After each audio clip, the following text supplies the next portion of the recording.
খুব সহজে বাড়িতেই কিন্তু তৈরি করে নিতে পারবেন নলেন গুড় দিয়ে সুস্বাদু এই কেক। গুড়ের সিজন প্রায় শেষের দিকে, তো এখনও পর্যন্ত গুড়টা পাওয়া যাচ্ছে। তার মধ্যে একবার এইভাবে গুড়ের কেকটা বাড়িতেই তৈরি করে নিতে পারেন এবং খেতে এতটাই সুন্দর হয় যা বলে বোঝানোর মতো নয়। এই জন্য প্রথমেই আমি নিয়ে নিয়েছি একটা ডিম। ডিমটা যদি ফ্রিজে থাকে অবশ্যই কিছুক্ষণ আগে এটাকে বের করে রাখবেন। তারপর একটা বাটির অর্ধেকের থেকে কম নিয়েছি রিফাইন তেল। চামচের হিসাবে যদি বলেন তাহলে 10 চামচের মতো এখানে রিফাইন তেল রয়েছে। তারপর এগুলোকে ভালোভাবে কিছুক্ষণ ফেটিয়ে নেওয়ার পর যে বাটিতে তেল নিয়েছিলাম সেই বাটিরই 1.5 বাটি ময়দা নিয়েছি। এখন এগুলোকেও ভালোভাবে মেখে নিচ্ছি। তারপর ওই বাটিরই হাফ বাটি দুধ নিয়েছি। এখন এটাকেও ভালোভাবে মেখে নেব। এখন আমি এর মধ্যে নিয়ে নিচ্ছি ঝোলা গুড়। আপনারা যদি গুড় দিয়ে না বানান তাহলে কিন্তু দুধের পরিমাণটা একটু বেশি দিতে হবে। এখন এটাকে আবারও ভালোভাবে মেখে নেব যতক্ষণ না পর্যন্ত একটা সুন্দর ব্যাটার তৈরি হচ্ছে। এখন এর মধ্যে নিয়ে নেব আমি অল্প একটু লবণ। লবণটা দিলে কেকটা খেতে খুবই সুন্দর লাগে। আর নিয়ে নিচ্ছি ভ্যানিলা এসেন্স। ডিমের গন্ধটা যাতে না পাওয়া যায় সেই জন্য এখানে অল্প একটু ভ্যানিলা এসেন্স দিয়েছি।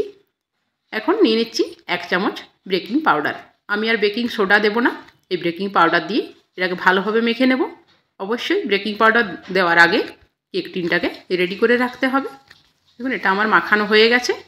এখন যে কেক টিনের মধ্যে বা বাটির মধ্যে আমি নেব ব্যাটারটা, এই বাটিটাকে আমি আগেই বাটার পেপার এবং একটু তেল দিয়ে ভালোভাবে মেখে রেখেছিলাম। তারপর একটা বাটার পেপার দিয়ে তার উপরও তেল দিয়ে দিয়েছিলাম। এখন এই ব্যাটারটা ঢেলে দেওয়ার পর এটাকে একটু ঝাঁকিয়ে নিয়ে এখন কড়াইয়ের মধ্যে বসিয়ে দিচ্ছি। কড়াইটাকেও আগে থেকে প্রিহিট করে রেখেছিলাম। এখন কড়াই এই যে লিডের উপর যে ফুটোটা রয়েছে এটাকেও কাগজ দিয়ে একটু বন্ধ করে দিচ্ছি। এখন লো ফ্লেমে এটাকে 45 মিনিট মতো রেখে দিলে কেকটা আমার তৈরি হয়ে যাবে। দেখুন কেকটাকে আমি দেখিয়ে দিচ্ছি কতটা সুন্দর তৈরি হয়েছে। তারপর একটু ঠান্ডা করে নিয়ে এটাকে সাইডগুলো কেটে এভাবে এটাকে ডিমোল্ড করে দেব। উপর থেকে আবার একটু ট্যাপ করে এভাবেই এটাকে তুলে নিচ্ছি। দেখে বুঝতে পারছেন কেকটা আবার কতটা সুন্দর তৈরি হয়েছে। কেকটা এখনও গরম রয়েছে, আমিও গরম অবস্থাতেই কেটে দেখিয়ে দিচ্ছি। আপনারা অবশ্যই কেকটাকে ঠান্ডা করে তারপর কেটে নেবেন, তাহলে কিন্তু এই যে গুঁড়ো ভাবটা এটা আর দেখা যাবে না।